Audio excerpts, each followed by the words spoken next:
Welcome to the Football for Kids podcast with me, Darren Rees. In this episode, we're going to be speaking about Alessia Russo. Before we do that, a big thank you to every single one of you who's hit that follow button wherever you listen to the podcast. If you haven't, then please do so now. It'll make sure that you don't ever miss an episode. But in particular, you don't want to be missing any episodes next week, as on the podcast next week, it's Barca Week. Every day next week for 7 days, there will be a Barcelona-related episode. There will be episodes on Barca legends, current players, and much more. So make sure that you've hit that follow button. Right, let's do a couple of your shout-outs and your messages, shall we? The first one says, "Hi Darren, I love listening to your podcast and hearing all the great facts." Well, thank you very much. I would love to hear an episode on my favourite teams, Newcastle United or Scotland, and their players. Thank you, from Harry Aitchinson. Well, Harry, a massive shout out to you, and don't you worry, Newcastle United are well and truly on the list, and that might end up being one of the episodes on Patreon next week. It all depends how the super listeners vote in the most recent poll. But Scotland wasn't on the list, the Scottish national team, and now that has been added to the very long list of episodes which I need to write. The next one says, "Hi, my name is Brendan. I am 8 years old and I'm from Chapel Hall in Scotland. I support Celtic. Can you do an episode on Kyogo?" Well, Brendan, a massive shout out to you and a huge shout out to everybody that you know, everybody that you play football with, and a massive thank you for being a listener of the Football for Kids podcast. Right then, let's get into this episode about Alessia Russo. Alessia was born in Maidstone, Kent, in England, on the 8th of February back in 1999, which wasn't that long ago. Alessia, like many footballers who have gone on to be successful and play for some of the top clubs in their countries, started football from a young age. But not only did she start at a young age, but she comes from a family who have done well in sport. Her dad played football for the Metropolitan Police team and is still their all-time top goal scorer. One of her brothers played for a non-league football team, and another of her siblings represented England in track and field. So sport is something which runs in the family. I honestly didn't mean to make that a pun. Alessia started her footballing days at a club called West Farley, but she also played for a team called Barstead Football Club, which was in Kent. Barstead, that has had its successes over the years, and that has been about for nearly 130 years. Alessia played for both the girls' team and the boys' team. She would play with the boys' team on a Saturday and then go and play with the girls' team on a Sunday. She just loved playing football. It's said that Alessia wasn't just a keen and good footballer when she was younger, but she was good and competed in other sports like cricket, netball and athletics, to name a few. When she was younger, she played in the Charlton Athletic Academy, which was great for her development, as it was both a good academy and the women's team in Charlton were doing fantastic and were in the top league at the time. It was inspiring stuff for a young Alessia Russo. It was at this time that Alessia started to think about football being a big part of her future and potentially being an actual job. Following on from her time at Charlton, Alessia joined Chelsea and their development squad. When she was with Chelsea, she made one appearance for the senior team, but unfortunately they lost that game. And it wasn't too long after that she headed off to her next team, which was Brighton and Hove Albion. When Alessia went to Brighton, she had already had her eyes set on a move to the States, as she was keen to go to university in America.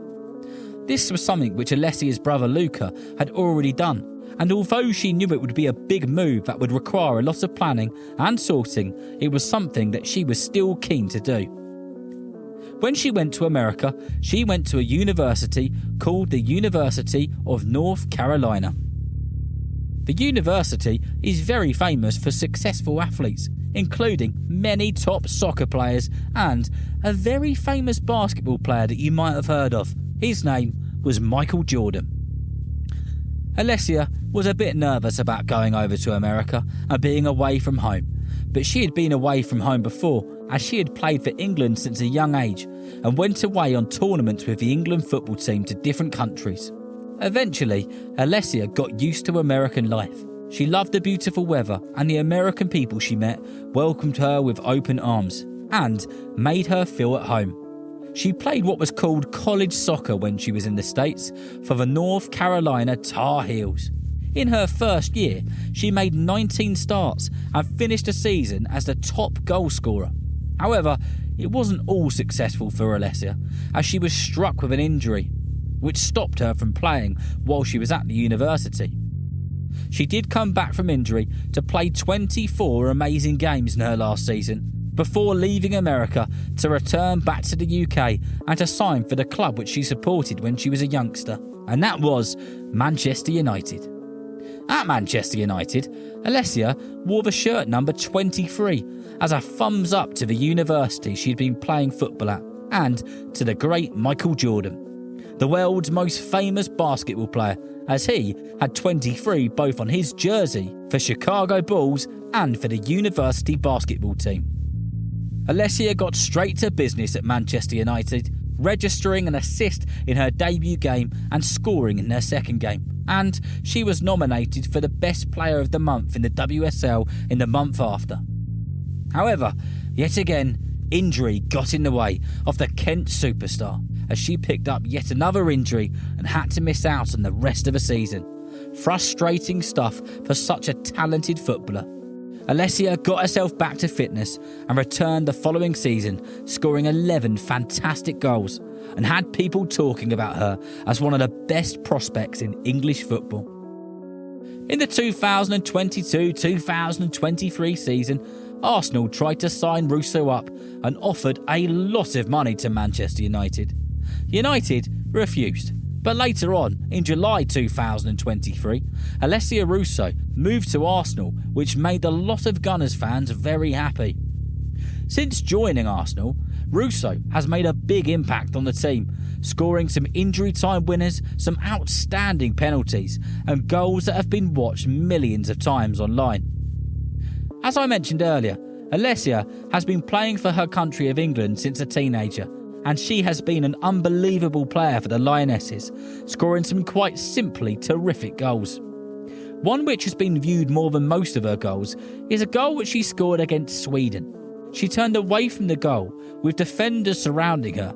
She then moved the ball away from the goal before back-heeling it, not looking, and cheekily putting it through the keeper's legs and into the back of the net.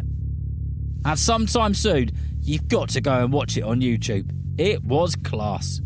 So, from playing double games on weekends for the girls and the boys teams, to playing football in America, to coming back from injury after injury, to representing her country and scoring crackers in front of stadiums full of fans, Alessia Russo has had some career so far, and at just 25 years old, she has got so many years left, and I look forward to making another episode on her in the future. I hope that you've enjoyed listening and learning about Alessia Russo. And if you want to learn more about other players from women's football, you can check out the episodes which I've made on Alexia Putellas, Alex Scott, Viviana Miedemar, Beth Mead, Leah Williamson, Lauren James, Serena Vigman, Jill Scott, the Lionesses, and many more. And remember, if you know someone who loves football just as much as you do, then please tell them about Football for Kids. And whether you're playing football soon, watching it on the telly or pitch side, I hope that you enjoy the game. See you next time.